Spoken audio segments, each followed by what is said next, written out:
یعنی کوشش انسان کی جب بلند ہوتی ہے نا، جب انسان بہت بلند کوشش کرتا ہے تو پھر کہیں آدھے راستے پہ پہنچتا ہے. اتنی بلند اپنے لیے ہدف اتنا بلند رکھیں کہ انسان کہیں نہ کہیں پہنچ جائے. لیکن اگر ہدف ہی بہت کم ہوگا تو انسان کبھی بھی کچھ حاصل نہیں کر پائے گا. جناب ابو ذر کا مزاج کیا تھا؟ جہاں تھوڑا سا مجمع دیکھتے تھے فوراً کھڑے ہو جاتے تھے. کہا یہ الناس ہے لوگوں، جو جانتا ہے وہ جانتا ہے، جو نہیں جانتا وہ جان لے، میں ابو ذر غفاری ہوں. اس زمانے میں ٹی وی نہیں تھے، اخبار نہیں تھے، میڈیا کا یہ نظام نہیں تھا، کسی نے تصویر نہیں دیکھی ہوئی تھی، لیکن سب کے ذہنوں میں نام تھا، سن رکھا تھا کوئی ابو ذر ہے جس کے لیے رسول خدا نے کہا سب سے سچا صحابی. اگر بات واضح ہو رہی ہو، سب کے ذہنوں میں اچھا سب سے سچا صحابی، اچھا یہ ابو ذر ہے. فوراً کہتے، کہا میں نے اپنی آنکھوں سے دیکھا، کانوں سے سنا رسول خدا کو یہ کہتے ہوئے کہ من کنت مولا فہذا علی مولا. اب کیا ہونا تھا؟ وہی ہوا جو جس کا ڈر تھا. جناب ابو ذر پہ پابندی لگ گئی. کہا تم بول نہیں سکتے، حدیث بیان کرنا ہی جرم ہے، جو حدیث بیان کرے گا اس کو کوڑے لگیں گے. حضرات توجہ ہے نا میرے ساتھ سارے مجمع کی؟ ابھی 5-10 منٹ اور چلنا چاہیں گے حضرات میرے ساتھ؟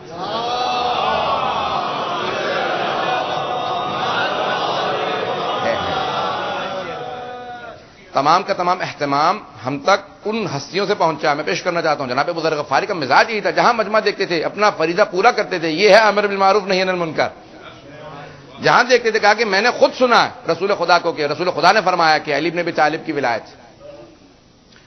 ہر جگہ پہ یہ اعلان کرتے تھے. باقاعدہ پھر تیسرے خلیفہ نے ان کو ملک بدر کر دیا، کہ شام بھیج دیا جائے، اور وہاں بھیج دیا. کہا کیونکہ یہ مدینے کے لیے تو صحیح نہیں ہے، بغاوت کا ماحول بنا رہے ہیں.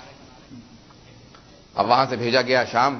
بہرحال جیسے تیسے پہنچے شام. پہلا دن تھا جب دیکھا، کہا کہ میں نے دمشق والوں سن رکھا تھا کہ دمشق میں تو بہت پیسہ ہے، تم لوگ تو سب سڑکوں پہ سو رہے ہو.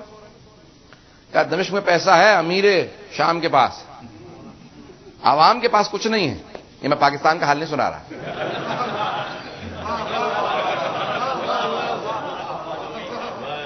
یہ عالم اسلام میں کہیں چلے جائیے. میں خود کیوں پاکستان سے اس لیے پاکستان کو کہہ سکتا ہوں، دوسروں کہتے ہیں سمجھتے ہیں تنقید ہو رہی ہے. ایک بڑا عجیب و غریب عالم تھا. پہنچے، جیسے ہی پہنچے تو کہا کہ نہیں، یہ پیغمبر اسلام کی روش نہیں ہے، سنت رسول خدا یہ نہیں ہے کہ لوگ فقر و فاقے میں مریں. اچانک دیکھا سامنے کوئی گھوڑے پہ سوار آ رہا ہے، سونے کا لباس ہے اور مخمل، اور نہ جانے ان کا گھوڑے کا یہ عالم ہے کون ہے. کہ یہی تو معاویہ. اب وہ فوراً آگے بڑھے، جا کے لجام فرس میں ہاتھ ڈال دیا. اسے عادت نہیں تھی. اس نے کہا کون ہو تم؟ کہا میں ابو ذر غفاری. اب سوچئے کہ کتنا علم تھا اس کا. جناب ابو ذر تک کو نہیں جانتا تھا، اور آپ بنا لیجیے کاتب وہی نہ جانے کیا کچھ بنا لیں. جو ساتھ ساتھ رہنے والے صحابی کو نہ جانتا ہو اس کے فضائل نہ لکھیے. پہنچ کے حضرات کے نہیں پہنچ. جناب ابو ذر ہمیشہ عاشق رسول تھے، ہمیشہ ساتھ تھے. کہا کہ میں ابو ذر، میں ابو ذر غفاری ہوں. فوراً کہا آئیے تشریف لائیے، میرے محل میں بہت جگہ ہے. کہا مجھے محلوں کی عادت نہیں ہے. پیغمبر اسلام بوریا نشین سے، علی بن ابی طالب بوریا نشین ہیں، دونوں کا نام سننا اسے پسند نہیں تھا. کہا کہ آئیے میرے گھر میں بہت خدمت کروں گا، کھانا ہو، جس دولت کی ضرورت ہو، کپڑوں کے، لباس کی، ہر طرح کی. کہا نہیں کچھ نہیں چاہیے. گھر چلے گئے. اس کا غلام تھا، بہت عقل مند تھا، تیز تھا. کہا میں تجھے آزاد کر دوں ایک شرط پہ. یہ سونے کے 20,000 سکے ہیں، اشرفیاں، گولڈ کوائنز ہیں، جیسے آج کہا 20,000 یعنی جیسے 2 ملین کہہ لیجیے، 20 ملین کہہ لیجیے، اس زمانے میں رقم. کہا کسی طریقے سے ابو ذر کو دے دے، اگر دے دے گا تو آزاد ہے. اب ہر غلام آزادی چاہتا ہے.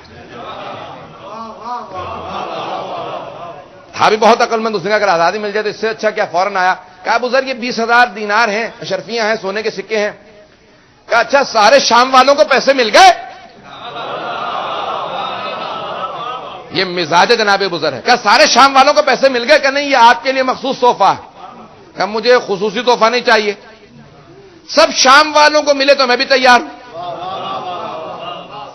خریدنا آسان نہیں ہے. کہا کہ نہیں، یہ کسی طریقے سے رکھ لیجئے، آپ کے کام آئیں گے. کہا مجھے نہیں ضرورت. کہا بڑے فقیر سے تو ہیں آپ، غریب ہیں.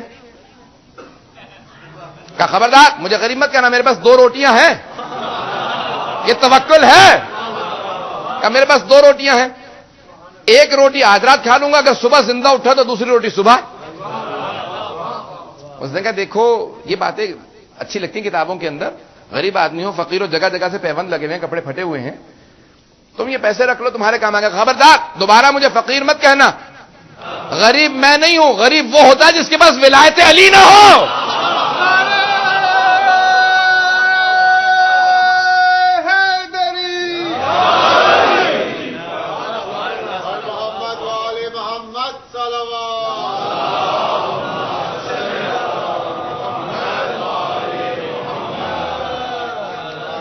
کہ غریب وہ ہے جس کے پاس ولایت علی نہ ہو. میرے پاس ولایت علی ہے. بس ایک مرتبہ اٹھا، واپس آیا، جیسے بھی ہوا. آنے کے بعد کہا معاویہ سے، کہا کہ یہ پیسے اپنے پاس رکھ لو، وہ بکنے والا نہیں ہے. کہا تم نے کوشش کی کہ اگر میں نہیں خرید سکتا تو کوئی نہیں خرید سکتا. کہا ابو ذر اٹس ناٹ فار سیل. وہ ولایت علی کو چھوڑنے والا نہیں ہے. کہ پھر واپس بھیج دو، یہاں اس کا کوئی کام نہیں. شام میں اس کا کوئی کام نہیں. واپس مدینے پہنچے. اتنی زحمتوں کے بعد، اس زمانے میں مدینے سے شام گئے زحمتوں سے، اور جب واپس آئے تو اونٹ کی کھال پہ باقاعدہ ان کو جب بٹھایا گیا تو کہا جاتا ہے کہ کوئی وہاں پہ پالان نہیں تھا اور اہتمام تھا. ساری ان کی ٹانگوں پہ زخم ہو گئے، بوڑھے تھے. پہلے دن پہنچے، دیکھا نا انصافی ہو رہی ہے، فوراً بول اٹھے. کہا یہ غلط ہے. جیسے کہا یہ کام غلط ہے تو اس نے، قاضی نے فوراً کہا تم کون ہو؟ کہا میں ابو ذر ہوں. کہا میں خلیفہ کا اپوائنٹڈ قاضی ہوں. کہا میں رسول خدا کا اپوائنٹڈ صحابی ہوں.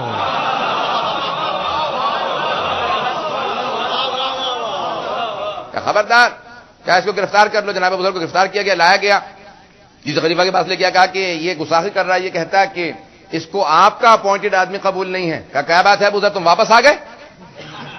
کہا ہاں، اس کو منظور نہیں تھا کہ میں باہر رہوں، اس نے واپس بھیج دیا ہے.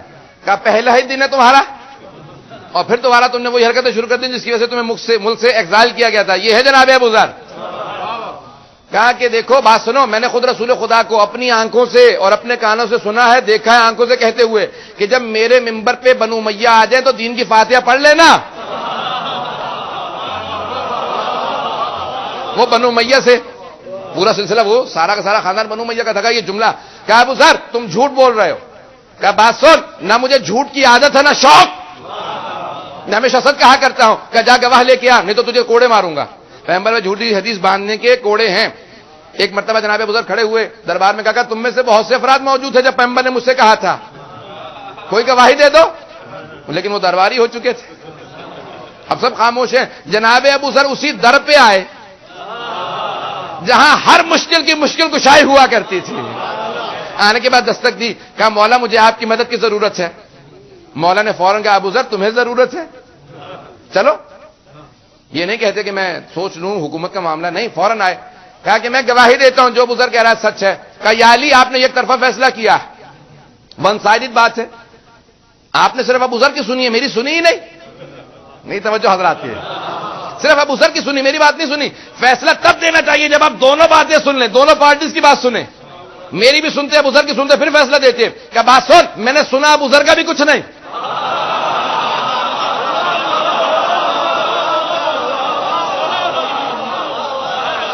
کا فیصلہ جو میں نے دیا ہے وہ ابو ذر کا سننے کے بعد نہیں، پیغمبر کی حدیث پہ دیا ہے.